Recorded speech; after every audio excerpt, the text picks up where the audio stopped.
नमस्कार विद्यार्थी, आपका हमारे YouTube चैनल पर स्वागत है। तो कल हमने 10वीं कक्षा के अंग्रेजी विषय के सिलेबस के बारे में जानकारी प्राप्त की और आज हम उसी सिलेबस के संदर्भ में आगे बढ़ते हैं और देखते हैं कि टॉपिक्स को किस तरीके से पढ़ा जाए। और सबसे पहले हम बात करेंगे ग्रामर। और ग्रामर में जो फर्स्ट टॉपिक होता है उसकी चर्चा करते हैं। और फर्स्ट टॉपिक है अपना सब्जेक्ट वर्ब एग्रीमेंट।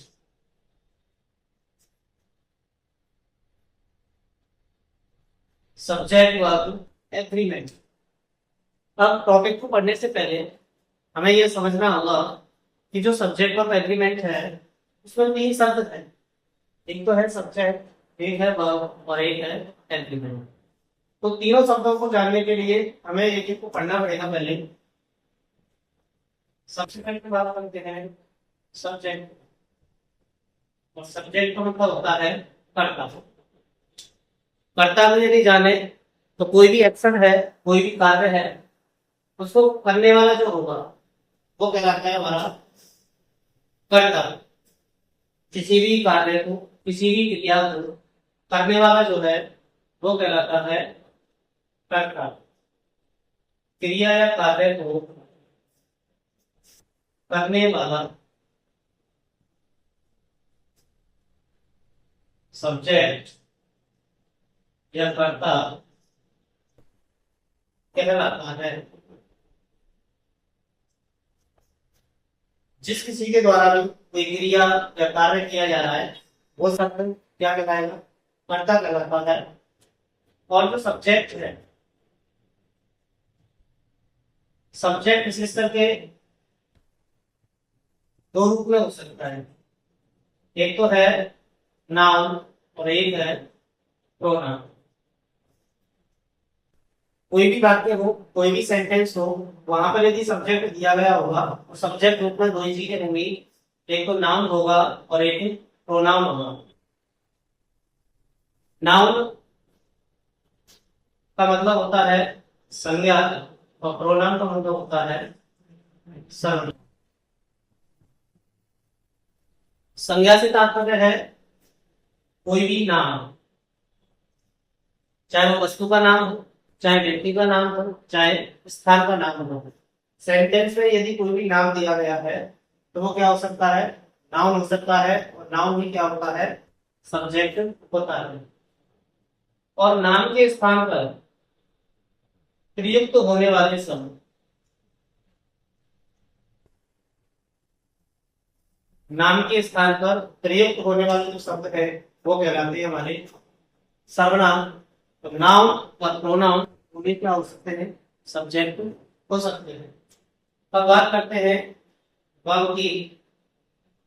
वर्ब का मतलब होता है क्रिया। अब क्रिया की बात करें, कर्ता द्वारा किया गया कार्य। कर्ता द्वारा किया गया कार्य क्या कहलाता है? क्रिया कहलाता है। कर्ता द्वारा किया गया कार्य क्रिया कहलाता है। क्रिया होता है वो किसी ना किसी कार्य से क्या करता है? रिलेट करता है। जैसे कि क्रिया की बात करें और सब्जेक्ट और एग्रीमेंट के अंतर्गत हमें मेनली दो क्रियाओं पर फोकस करना है। एक तो है हेल्पिंग वर्ब और एक है मेन वर्ब। हेल्पिंग वर्ब का मतलब होता है सहायक क्रिया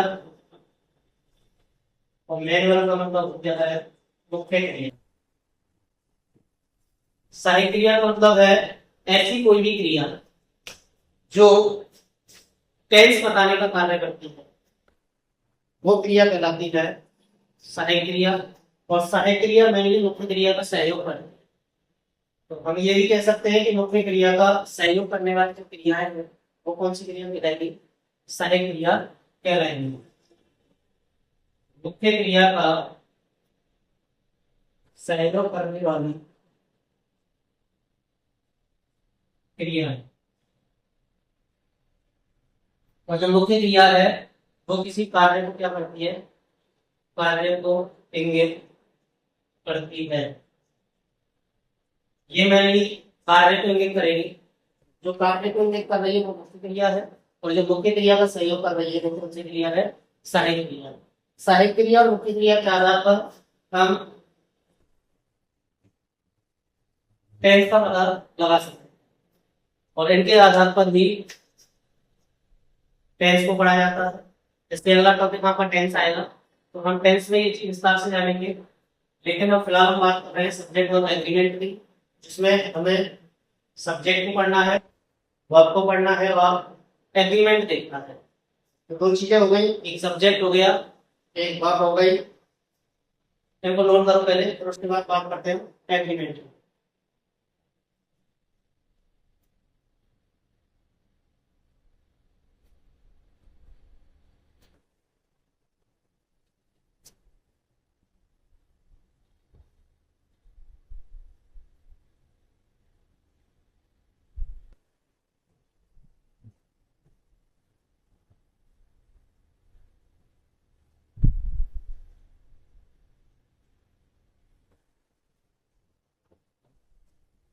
कर लिया नोट?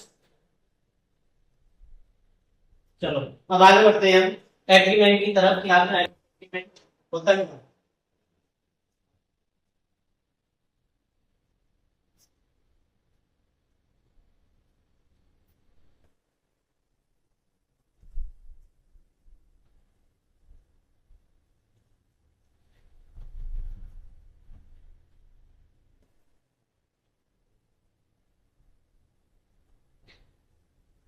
एग्रीमेंट, एग्रीमेंट की हिंदी अर्थ की यदि बात करें तो इसका हिंदी अर्थ होता है तालमेल या समझौता। तालमेल या फिर समझौता, इसमें हमें इसका अर्थ समझना है। तो उसके बाद हम एसबीए की परिभाषा की बात करते हैं। और एसबीए का मतलब होता है सब्जेक्ट वर्ब एग्रीमेंट। कभी कभी वो शॉर्ट फॉर्म भी दे सकता है, तो सब्जेक्ट वर्ब एग्रीमेंट की आपको शॉर्ट फॉर्म याद रखनी है, एसबीए। दिए गए वाक्य में, दिए गए वाक्य में प्रयुक्त कर्ता के अनुसार, दिए गए वाक्य में प्रयुक्त कर्ता के अनुसार उचित क्रिया का प्रयोग करना ही एसवीए कहलाता है। एसवीए कहलाता है, यानी कि जो आपके लिए सब्जेक्ट दिया गया होगा सेंटेंस में, उस सब्जेक्ट के अकॉर्डिंग सब भी पढ़ना है, क्रिया का प्रयोग आपको करना है। और ये जो टॉपिक है वो मेनली आपका जो है वो होता है जिसमें दो क्वेश्चन आपसे पूछे जाते थे, और दोनों ही क्वेश्चन फिलअप के रूप में होते हैं, खालिस्तान के रूप में होते हैं। विशेषकर में आपको दो चीजों पर फोकस करना है, एक तो है आपका कर्ता और एक है आपकी क्रिया। दोनों शब्दों को जब आप जान जाओगे तो निश्चित रूप से सही क्रिया का प्रयोग आप कर सकते हैं। और सब्जेक्ट और एग्रीमेंट का जो दूसरा नाम होता है जिसको हम कहते हैं सब्जेक्ट वर्ब कॉम्पोनेंट। सब्जेक्ट का मतलब आप जान चुके हो, कर्ता, वर्ब का मतलब क्रिया, और कॉम्पोनेंट का मतलब वही है तालमेल या समझौता। तालमेल या फिर समझौता। और इसको यदि हम शॉर्ट लिखना चाहें तो शॉर्ट में हम इसको कहते हैं एसबीसी, सब्जेक्ट वर्ब एग्रीमेंट।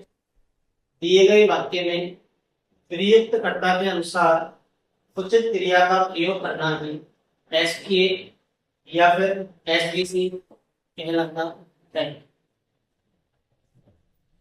क्रिया का प्रयोग करने के लिए हमारे पास में कुछ इंपॉर्टेंट रूल्स हैं, और उन रूल्स की जानकारी हमें होनी चाहिए, तभी हम क्या कर सकते हैं, उचित क्रिया का प्रयोग कर सकते हैं।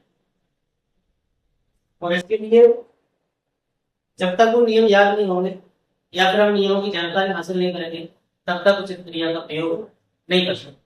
तो एक बार ये नोट करो और उसके बाद हम पढ़ते हैं नियमों की तरफ। एक एक नियम को बड़े आराम से पढ़ेंगे। कोई समस्या आती है तो आप कमेंट बॉक्स में अपनी समस्या को लिख दें और उसका 100% आपको जवाब दिया जाएगा। तो नोट करो इसको।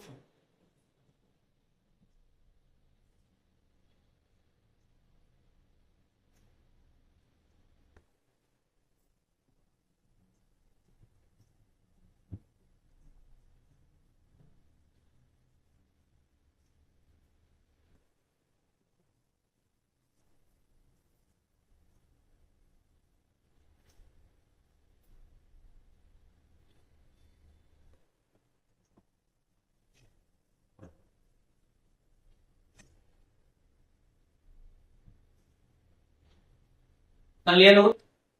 ठीक। अब हम नियमों की तरफ बढ़ते हैं। एक एक नियम को बड़े आराम से समझना है, जल्दबाजी कोई नहीं है। सिलेबस की चिंता आपको नहीं करनी है, पूरा का पूरा सिलेबस आपको करवाया जाएगा और वो भी बिल्कुल निःशुल्क है। यूट्यूब पर बहुत सारे टीचर्स हैं जो अंग्रेजी विषय को पढ़ाने का कार्य कर रहे हैं, लेकिन मैं इस बात की गारंटी ले रहा हूँ कि आपको बिल्कुल सरल भाषा में जितने भी टॉपिक्स हैं ग्रामर से रिलेटेड, 10th स्टैंडर्ड की, 12th स्टैंडर्ड की, वो आपको बड़ी आसानी से यहाँ पर पढ़ाई जाएगी। तो अपने दोस्तों को भी वीडियो को ज़्यादा से ज़्यादा शेयर करें ताकि वो भी क्या है, टॉपिक्स को आराम से पढ़ सकें। तो सबसे पहले हम बात करते हैं रूल नंबर फर्स्ट। अभी नोट ना करें, पहले आप सब चीजों को ध्यान से समझें। तो रूल नंबर फर्स्ट कहता है, यदि वाक्य का कर्ता एक वचन है तो उसके साथ एक वचन की ही क्रिया आती है। यदि वाक्य का कर्ता एक वचन है तो उसके साथ एक वचन की ही क्रिया हम लगाते हैं। यदि वाक्य का कर्ता, तो कर्ता को क्या बोलते हैं, सब्जेक्ट। यदि वाक्य का कर्ता या सब्जेक्ट एक वचन है और एक वचन को बोला जाता है सिंगुलर, एक वचन है तो उसके साथ एक वचन की ही क्रिया लगाते हैं। एक वचन की ही क्रिया लगाते हैं। अब यहाँ पर हमारे लिए तो एक नया शब्द निकल करके आया है, एक वचन। कर्ता तो आप समझ चुके हैं। अब हमें ये देखना है कि जो कर्ता दिया गया वो एक वचन है या नहीं है, और यदि एक वचन है तो उसके साथ में कैसी क्रिया लगानी है, आपको एक वचन की क्रिया लगानी है। तो सबसे पहले हमें ये भी पता होना चाहिए कि एक वचन सब्जेक्ट को हम पहचानेंगे किस तरीके से। तो मैंने आपको बताया है कि जो सब्जेक्ट है उसकी दो फॉर्म होती है, एक तो होती है नाउन फॉर्म और एक होती है प्रोनाउन फॉर्म। नाउन फॉर्म और प्रोनाउन फॉर्म। एक तो सब्जेक्ट जो होगा वो संज्ञा शब्द रूप में होगा और एक सब्जेक्ट जो है वो होगा आपका प्रोनाउन रूप में, सर्वनाम रूप में। तो सबसे पहले तो ये ध्यान रखना है कि जो नाउन फॉर्म है, यदि नाउन फॉर्म दी गई है तो उसको कैसे आइडेंटिफाई करेंगे, कैसे पहचानेंगे कि वो एक वचन है या नहीं है। तो आपको ध्यान रखना है कि यदि नाउन विदाउट एस है, नाउन विदाउट एस या ईएस है तो वो होगा सिंगुलर। कॉमन नियम करा रहा हूं अभी, जो विस्तृत नियम है उनकी चर्चा बाद में करेंगे। अभी तो जो कॉमन रूल्स हैं उनकी बात हम कर रहे हैं कि कोई भी नाउन शब्द है जिसमें क्या ना लगा हो, एस या ईएस ना लगा हो, तो वो होंगे हमारे सिंगुलर नाउन। और सिंगुलर नाउन को हम कह सकते हैं कि वो हमारे क्या होंगे, सिंगुलर सब्जेक्ट होंगे। उसके बाद प्रोनाउन की यदि बात करें तो प्रोनाउन में ही, सी, ये तीन प्रोनाउन है, ये तीनों के तीनों जो प्रोनाउन है वो हमारे सिंगुलर प्रोनाउन है। नाउन की बात करें तो ऐसा नाउन जिसमें क्या ईएस ना लगा हो वो सिंगुलर नाउन होगा। और बी सी इट, ये तीनों के तीनों क्या है हमारे सिंगुलर प्रोनाउन होते हैं। इसके अलावा ये दो चीजें तो है ही, साथ में वो सब्जेक्ट के रूप में दे सकता है कोई नेम, कोई नाम। तो आपको ध्यान रखना है only single name, only single name. यदि कोई अकेला नाम दिया गया है तो वो भी क्या होता है, इसका सिंगुलर होता है। यदि कोई सिंगल नाम दे रखा है तो वो भी सिंगुलर नाउन होगा। ये तो बात रही सब्जेक्ट की। अब बात करते हैं वर्ब कि हम वर्ब को कैसे पहचानेंगे कि जो वर्ब दी गई है वो सिंगुलर है या नहीं है। तो वर्ब के लिए आपको ध्यान रखना है जिस प्रकार से नाउन विदाउट एसएस है, नाउन में यदि एसएस ना लगा हो तो सिंगुलर होगा। लेकिन यहाँ पर इसका बिल्कुल विपरीत है, बिल्कुल अपोजिट है कि यदि वर्ब हैविंग एस या ईएस, वर्ब हैविंग एस या ईएस, यानी कि ऐसी क्रिया जिसके अंत में क्या रहा हो एस या ईएस आ रहा हो तो वो वर्ब हमारी क्या होगी, सिंगल, क्या होगी, सिंगुलर। क्या तक कोई समस्या है? दोबारा से देखते हैं एक बार। यदि वाक्य का कर्ता एक वचन है तो उसके साथ एक वचन की ही क्रिया लगाते हैं। दो चीजें हैं सब्जेक्ट और वर्ब, केवल दोनों का ही कॉम्बिनेशन हमें यहाँ पर देखना है। और सब्जेक्ट वर्ब को हमें ये पहचानना है कि कौन सा सब्जेक्ट एक वचन है और कौन सी क्रिया जो है वो एक वचन है। तो मैंने आपको बताया कि जो सब्जेक्ट है वो तीन फॉर्म है, नाउन फॉर्म और प्रोनाउन फॉर्म और एक है आपका नेम। नाउन फॉर्म की बात करें तो नाउन विदाउट एस या ईएस, ऐसा कोई भी संज्ञा शब्द जिसमें क्या ना लगा हो, एस या ईएस ना लगा हो तो वो हमारा होगा सिंगुलर नाउन। प्रोनाउन की बात करें तो बी सी और इट, ये तीनों ही हमारे सिंगुलर प्रोनाउन होते हैं। उसके बाद हम बात करते हैं किसी नाम की। तो यदि कोई सिंगल नेम दे रखा है, कोई एक अकेला नाम दे रखा है, वो भी क्या होता है, अपना सिंगुलर नाउन होता है। उसके बाद हम बात करते हैं वर्ब की। वर्ब, वर्ब हैविंग एस या ईएस, ऐसी क्रिया जिसमें क्या लगे हो, एस या ईएस लगी हो, वो हमारी वर्ब कैसी होगी, सिंगुलर होगी। इसको हम दूसरे तरीके से और समझ सकते हैं, नाउन माइनस एस या ईएस और एक है वर्ब प्लस एस या टीएस। माइनस का मतलब ना लगेगा, प्लस का मतलब लगेगा। तो ऐसा संज्ञा शब्द जिसमें एस एस नहीं है वो सिंगुलर सब्जेक्ट, और जिस वर्ब में एस एस लगे हो वो सिंगुलर वर्ब। दोनों चीजें आपको ध्यान रखनी है और आशा करता हूं कि आपको यहाँ तक समझ में आ गया होगा। पहला नियम है, यदि वाक्य का कर्ता एक वचन है तो उसके साथ में क्रिया भी कैसी लगाएंगे, एक वचन की। कर्ता को पहचानने के लिए हमें पता होना चाहिए कि कर्ता जो है तीन फॉर्म में होगा, नाउन फॉर्म, प्रोनाउन फॉर्म और नेम।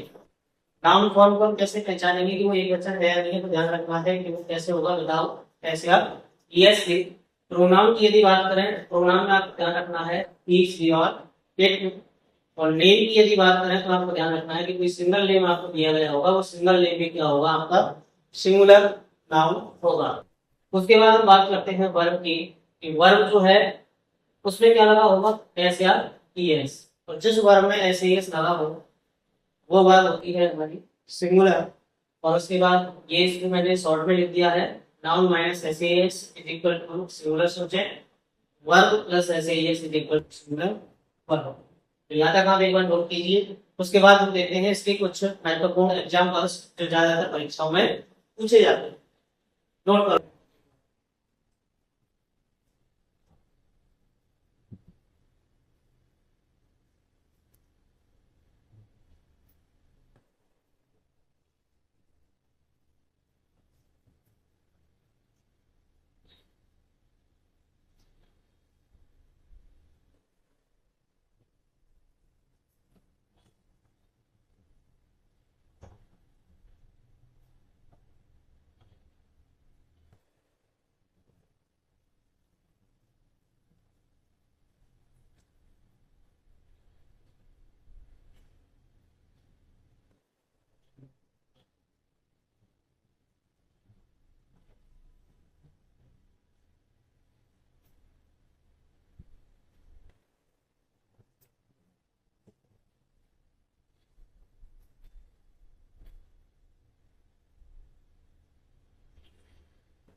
पढ़ लिया लोग?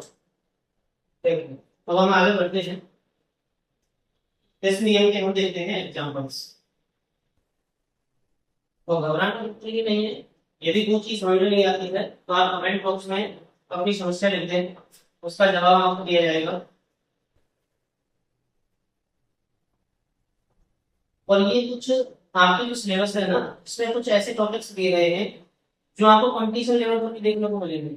और मैं ये चाहता हूँ कि आपकी जो छोटी छोटी चीजें हैं वो यहीं से कवर हो जाए, ताकि आगे चल के आपको किसी कोचिंग वगैरह में पैसे बर्बाद ना करने पड़े। तो हम बात करते हैं एग्जाम्पल्स की, लेकिन एग्जाम्पल्स पहले मैं एक बार जो नोट लिखाया है, जो नोट लिखाया है उसको एक बार बता देता हूँ।